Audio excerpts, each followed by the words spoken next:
Hello and congratulations on getting access to this video course on how to optimize your videos before making your YouTube videos live. So this is video number 1, which is the introduction to YouTube search engine optimization. So I want to first start out by saying the goal is to focus on doing the right amount of keyword research and video file automation before actually uploading any of it to YouTube. So essentially this is all about what most people forget about doing before making their YouTube video live. Because if you think about it, most people think about, okay, what do I do after I upload this video? They don't really think about what they have to do before making it live. So this is not about what you can do afterwards, as that is a totally different focus, but rather before. So besides simple optimization, you really need to know that YouTube ranks the videos that people watch the longest.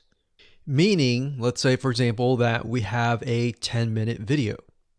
YouTube looks at that video.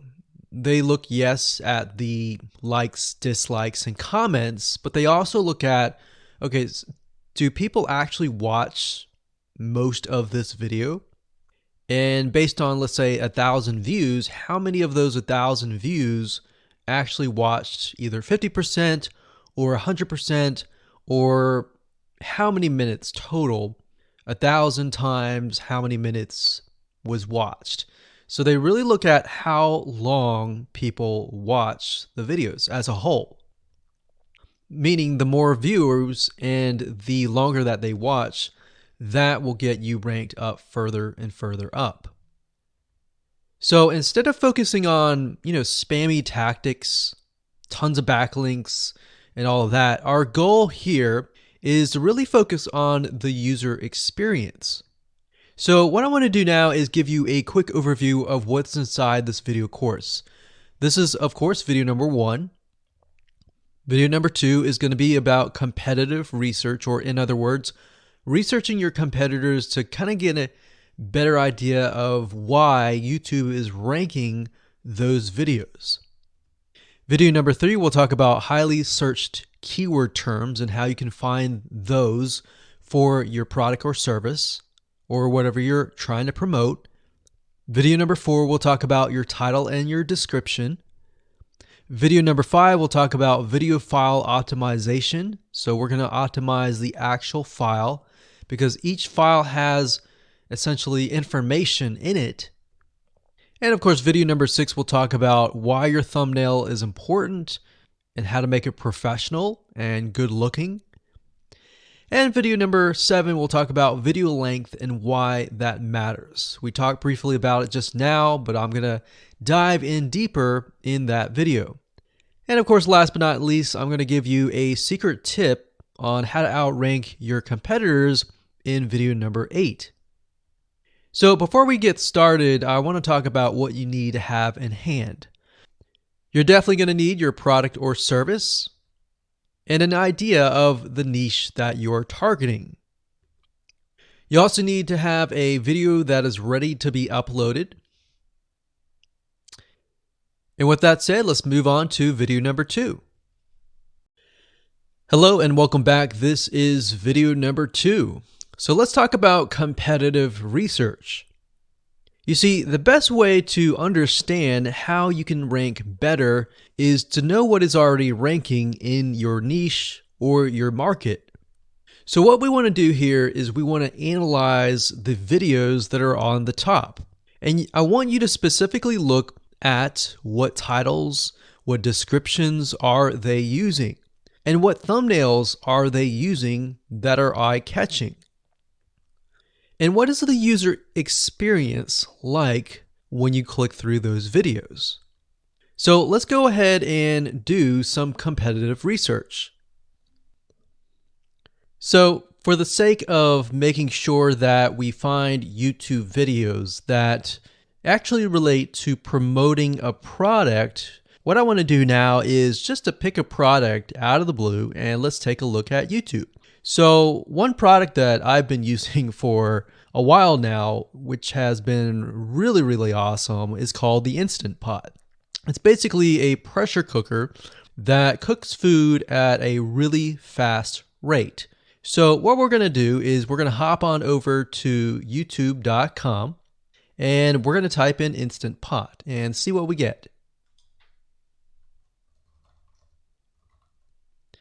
So I'm not going to click enter just yet because I'm interested in getting an idea of what kind of potential keywords that we could rank on, or what potential videos that we can create. And we'll talk more about this in the next video. But for now, let's just do some basic keyword brainstorming and then, of course, do some competitive research. So Instant Pot, we got Instant Pot recipes, we got Instant Pot ribs, Instant Pot roast. So let's just click here and see what we get. Now we can see how to use Instant Pot has 316,000 views right here. Instant Pot chicken, top 6 easiest things to cook in your Instant Pot. Perfect for beginners. All right. So let's just take a look at the top 3. So let's go ahead and open those up. And let's analyze them. So the first one is this one here. And let's pause the video. We'll skip the ad. All right.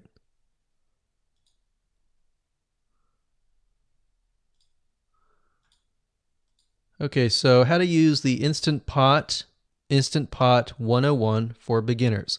So if we think about the type of audience that the Instant Pot attracts, it attracts somebody who has a busy life, who may be a beginner at cooking and just wants a quick and easy meal done fast. So we can see that. So one thing that I like to do is I like to copy the titles to Notepad. Just kind of get an idea of what we're dealing with. So that's the title. Looks like she's promoting an Amazon affiliate link. We can see that here, Amazon.to. We've got Instant Pot hacks, Instant Pot yogurt, and all that. So what she's doing, it's very funny, but she may not realize she's doing this, but what she's using is a method called siloing. And she's basically telling YouTube, hey, not only do I have this video on Instant Pot, I've got Instant Pot hacks, yogurt, recipes, and other recipes. So let's just copy that in here. So that's video number 1. So we're going to rank it from video 1, video 2, and video 3. Let's scroll down a bit. We've got 373 comments. I will say when it comes to YouTube, they're looking for engagement. So comments is good, likes are good, even dislikes are good as well. Even though dislikes are bad from a human standpoint, it tells YouTube that there is engagement. All right. So sometimes we're going to be able to view, we can't do it here, but sometimes you'll actually be able to view more data. But for now, you can't hear. Now, we can actually dig deeper if we want to. So let's just take a look at Natural Brittany's YouTube channel. Because when you're doing competitive research on YouTube, it's not just that particular video. It's actually the whole YouTube channel as a whole, the authority that that channel holds. So she has 116,000 subscribers. Click on the videos. She has a good amount of videos that talk about anything, looks like from cooking, from budgeting, from grocery, a lot of very similar videos. So let's scroll down. And now let's go ahead and take a look at the second highest ranking video. So if we go back over to here, and this is the Instant Pot chicken, cook with me, meal planning, meal prepping, Sunday setup. So let's go here, take a look.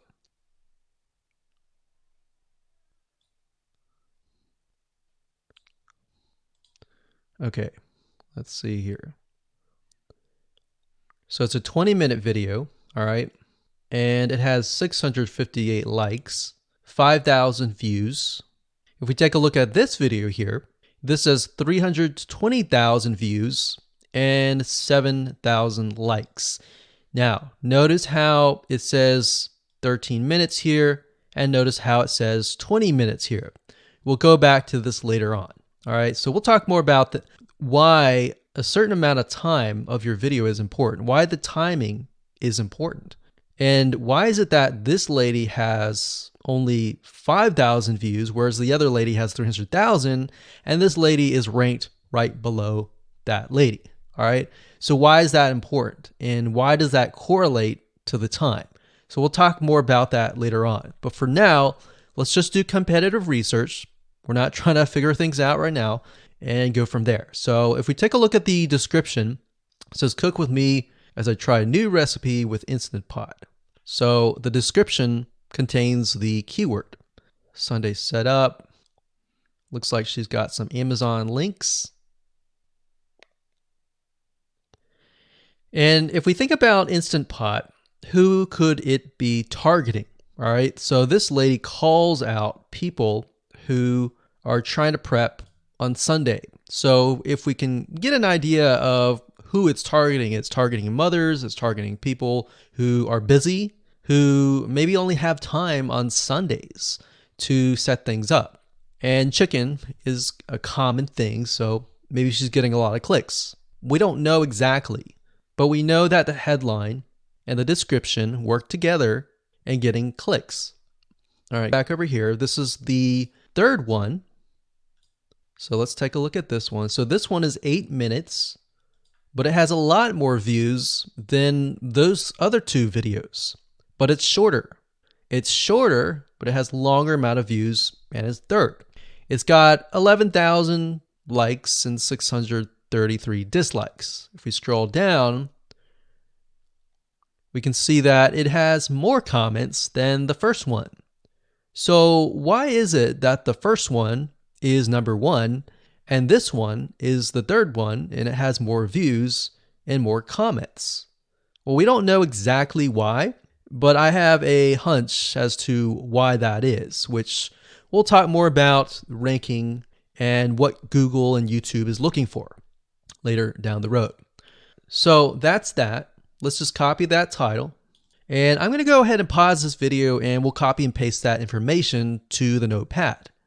Okay, so I went ahead and copy and paste the information. So this is video 1, this is video 2, and this is video 3 down below. So let me make this bigger. So we have this information. So as we're kind of analyzing the competitor, we want to save this for later, but can you kind of see a similarity here? So this is calling out the target audience. This is calling out the people who are busy essentially. And top 6 ways, top X ways, top certain number ways is always a good title. So perfect for beginners. So if you can imagine, we already see that this title has beginners. This one's calling out perfect for beginners. And this one essentially is calling out people who are busy. So it's a target audience. So that's key. So having this in hand gives you a better idea on what potential titles and descriptions that you can have. Now you can do some deeper dive competitive research using specific tools. And one specific tool is called Social Blade. So that's socialblade.com, as you can see here. And I like to use this to kind of get a better idea of the YouTube channel as a whole. Because what you're trying to figure out is, did this person rank because their channel as a whole has a lot of traffic? Or did this person rank simply because of the titles and the description? So there's many factors that come involved, but let's take a look at Naturally Brittany. So let's go ahead and copy this. And you basically want to come here and type in the username of the YouTube channel. So we'll go ahead and click this here. Okay, so we can see here that this is Naturally Brittany, 116,000 subscribers. She's got 19 million video views. So that kind of gives us an idea of how easy it is to break through. Is it easy? Is it going to take a little bit work or what? So let's just go ahead and open her up, and let's do the same thing with the other videos. So this one is marriage and motherhood. We got that here. So she has 7 million video views. So it's about half of what we saw earlier. And this one is called Six Sisters Stuff. And this one has about 9 million video views.